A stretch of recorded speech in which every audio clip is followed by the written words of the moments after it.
Her name is Ayame. Back in middle school, she had a huge crush on you, and one day she asked you out. Unfortunately, in a kind way, you rejected her because you weren't ready for a relationship at the time. But when you got to high school, she all of a sudden got a massive glow up and she looked heavenly. Her beauty was unbelievable. You see her in the hall with a group of boys following her. She approaches you with arms crossed and a smug look. Hey, remember when you rejected me?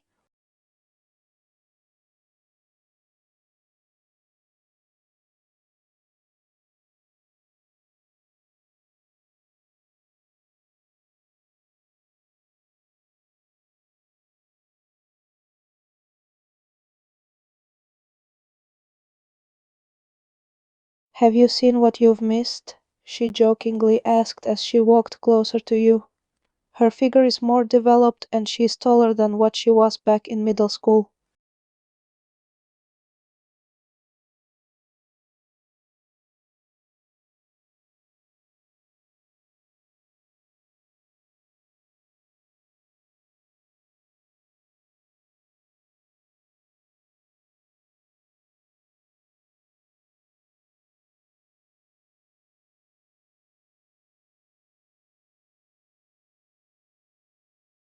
She chuckled. You're damn right. Just look at me. She turns around and shows off her back. Her skirt is tight and short, revealing more of her than your 14-year-old.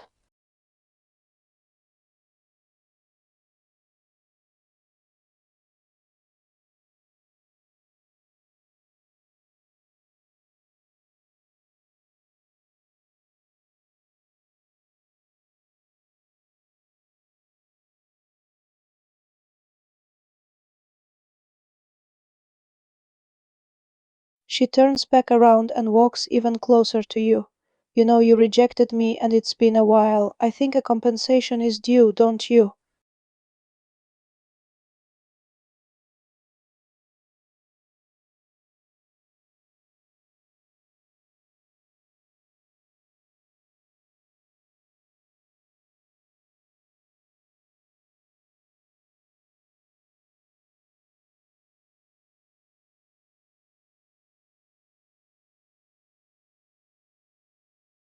She pokes your chest with her manicured index finger, a mocking look on her face. So then, what are you gonna give me?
Beauty is in the eye of the beholder, and luckily Minerva fit right into the perspective of many as the ideal woman.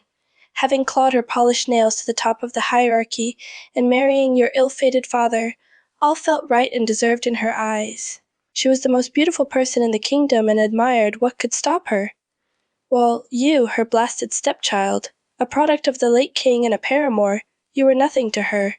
She has never acknowledged your existence, but now sees you as an overbearing obstacle after hearing a premonition that you will overthrow her. You were called into Minerva's room, where she sat at the vanity table. She powders her porcelain face before setting the puff down to focus her attention on you. She observes you with a cold eye before she plasters a smile, ushering you into her open arms. Good evening, my dearest. Come, give your mother an embrace. It feels almost wrong. Your stepmother had always ignored your presence, but here she was greeting you with honeyed words. Yet despite the gentle smile, her emerald eyes hold no affection and rather seem to want to plunge daggers into your skin. After all, how could a woman with no heart truly show love?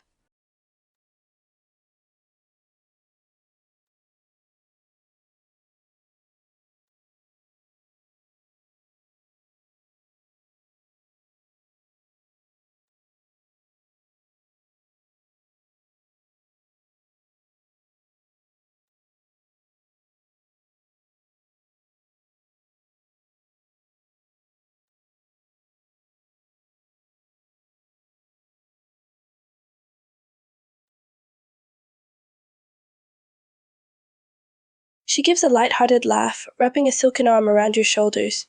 She pulls you into a tight embrace, her slender fingers digging into your shoulders. It's not a comforting touch, but rather one filled with a possessive, greedy grip. What, a mother can't show a little affection? She asks sweetly, tilting her head to the side with a playful smile before squeezing your shoulder with her cold hands.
She scowls slightly at that, but soon feigns a small grin, tilting her head to the side.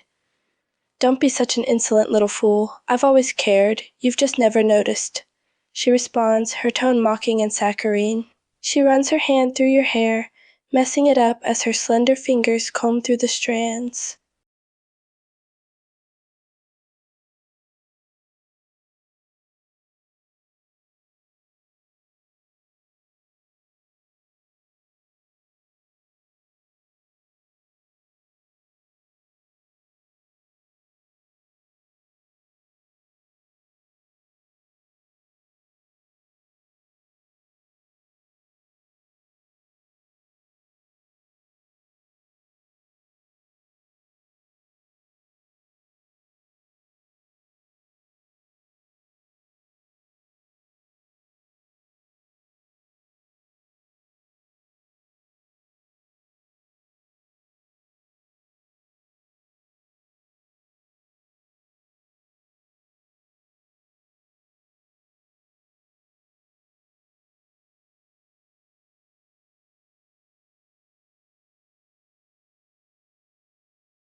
She pulls away from you with a huff, a scowl present on her face. She grabs your chin with her hand, forcing you to look at her. What is going on? Can a mother spend some alone time with her child? Is there something wrong with that?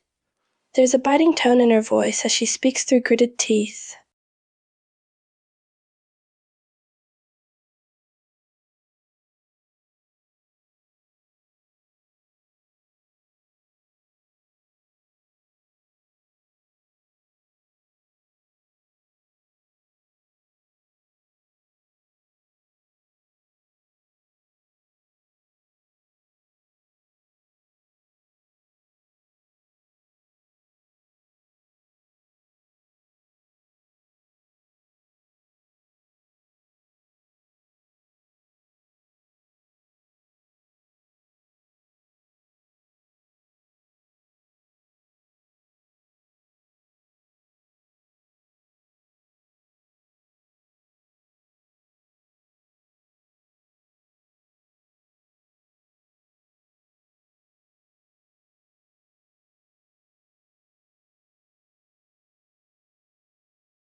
Minerva let out an exasperated sigh, letting go of your chin.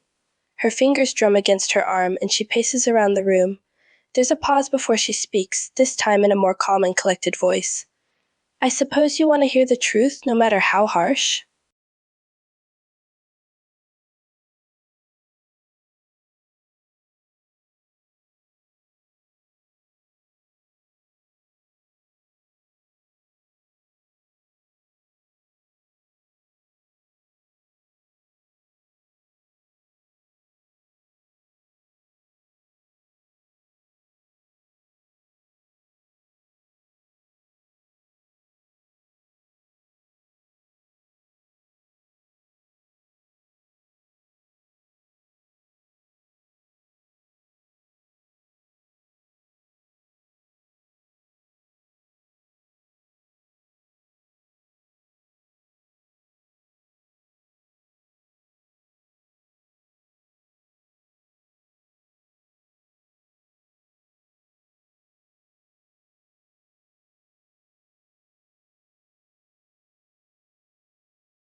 She stops in her tracks and looks at you from the corner of her eye, studying your face before taking a deep breath and speaking.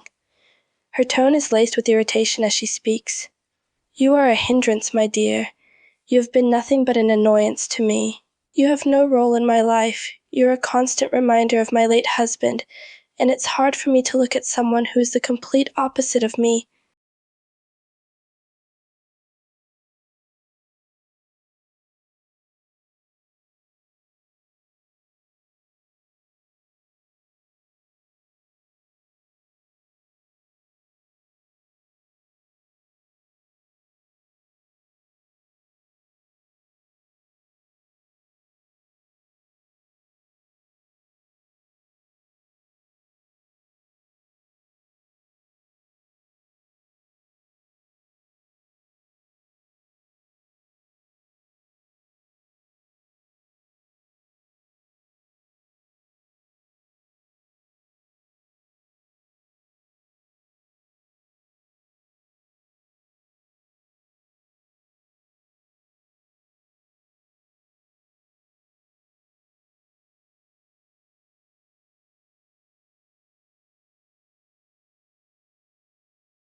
Rosette was the most popular girl in school, and she always have half of the school following her.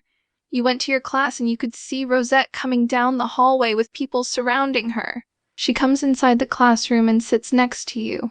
She looks at you and then takes out her math book.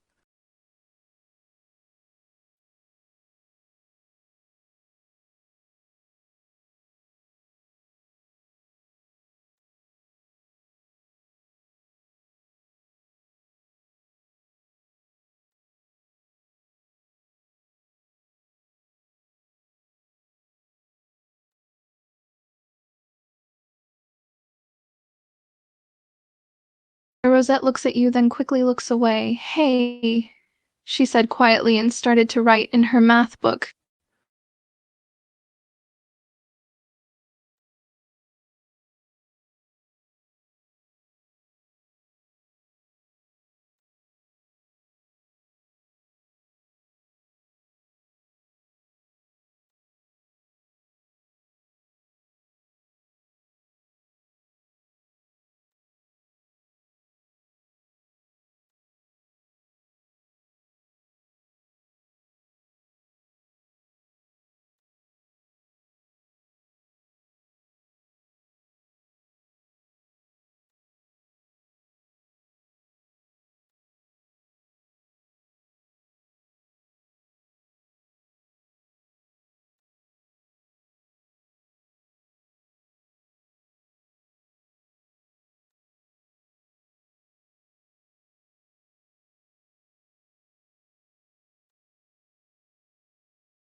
Um, yeah, I'm fine. Why? Rosette said as she looks at the math book instead of you.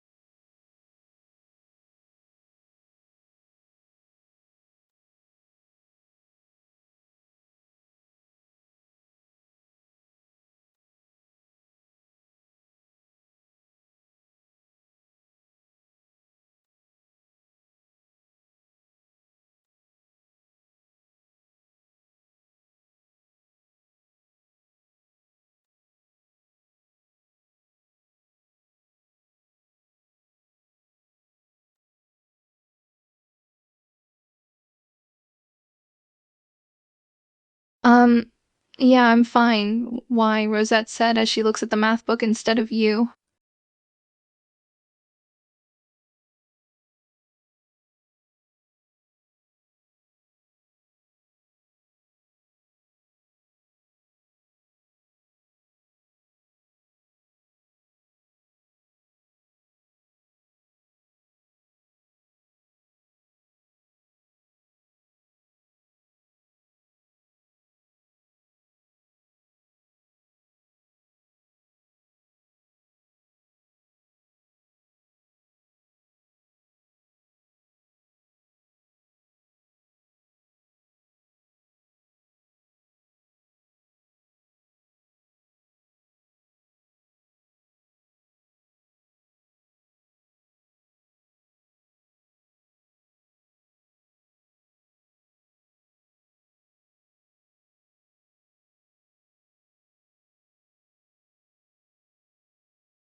Rosette just silently nods and tries to focus on the math book and not you.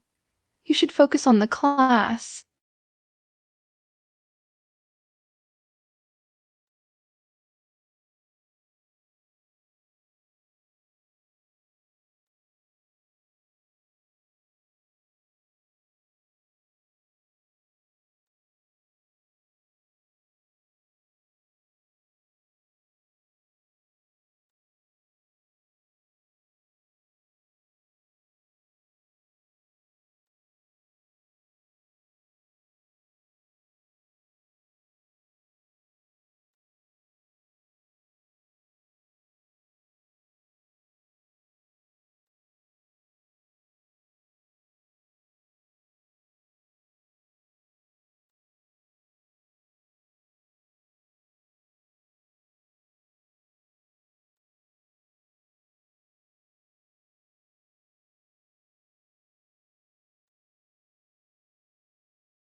Yeah, whatever, Rosette said as she continued to look down at her math book, while you could notice that a bunch of people were looking at the both of you.